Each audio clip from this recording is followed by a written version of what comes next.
Welcome back. My guest tonight's a national political correspondent for Axios and a CNN contributor, but he's also the co-author, along with Jake Tapper, of the bestseller Original Sin, President Biden's Decline, Its Cover-Up, and His Disastrous Choice to Run Again. Let's welcome back to the show Alex Thompson, up late with me tonight here on the Final Five. Alex, welcome back. Good to see you again. Always great to be with you. Okay, so the book has been out for about a month right now. I know that you have been asked so many questions about it, but what I want to get from you is the reaction. Was there anything that surprised you about the reaction to the book, whether it come from the left or the right?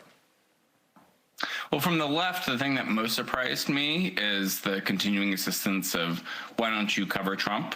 As someone that was covering Joe Biden's age back as 2021, and especially in 2023 and 2024 before the debate, that was the reaction I heard all the time is, well, what about Trump? What about what Trump was doing in his first term? What about what Trump will do in his second term? And I have been a little bit surprised at the reaction from some people on the left that are continuing to go about that line rather than, I think reporting at its best is basically holding up a mirror to people in power, regardless of party. I think this book holds up a mirror to members of the leadership of the Democratic Party, not just Joe Biden. And I've been a little bit surprised that so many members are still choosing to look away from the mirror rather than look at it and try to figure out what went wrong in this last election. Okay, so when you write about the Biden team, knowing that there were problems, there were concerns about his acuity and where he was in 2023 and 24, as opposed to back during his days as vice president or even back towards the Senate. How much of the deception that you say was happening in Biden world, was it self-delusion, or was this a very calculated spin?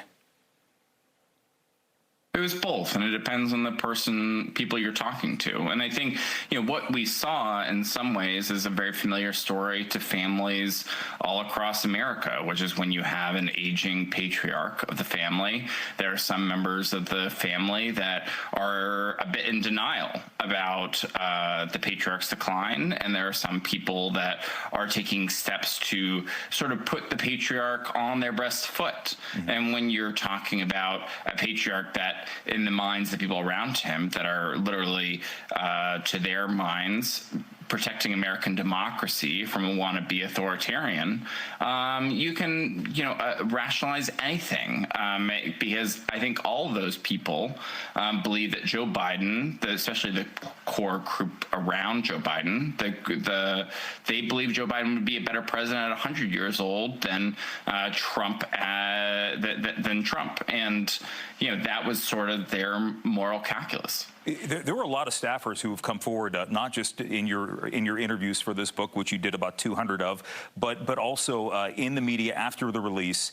And I'm curious why you think more staffers didn't come forward during the campaign, during the run-up to it. Why we didn't hear? Because look, during the first Trump administration, we saw the likes of John Kelly and many others, the John Boltons of the world, speaking about their concerns pretty freely. Why didn't we see that this time around?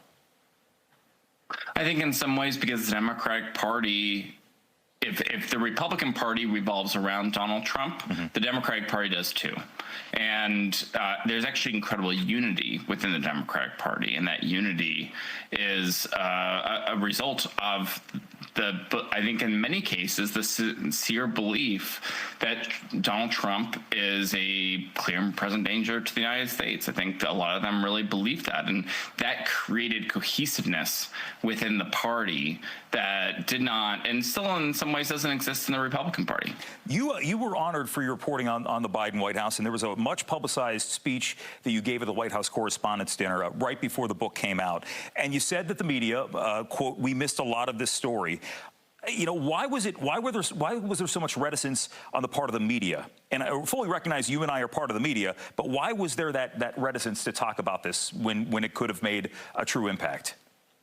People love to talk about the media as if it's just one entity. As you and I both know, every single newsroom is its own sort of, wild behemoth. And also, there are some reporters that I do think let their ideological feelings about Donald Trump influence their reporting. I also think there are some reporters that were just focused on other things, not Joe Biden's age, and are excellent, incredible reporters. I also think some reporters, sort of let the Washington groupthink, where no one else is covering it really, and there are some bad faith people trying to make his age an issue, as they had been arguing essentially Joe Biden was senile going back to 2018, 2019, and we're not going to give oxygen to those bad faith people. I think there are a lot of different reasons for it, and I don't think there's one clear-cut reason, and that's why I sort of roll my eyes at some of the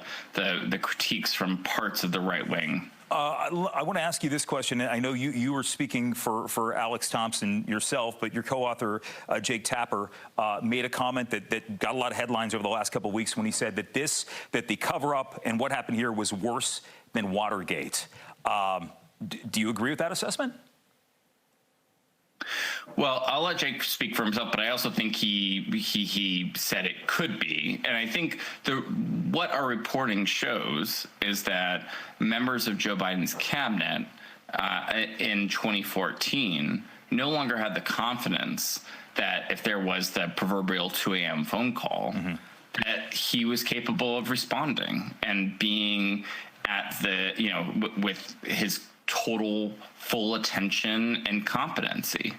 And if you believe that the President of the United States and members of his cabinet believe that he was not counted on to not be addled at a moment of crisis, that is a scandal.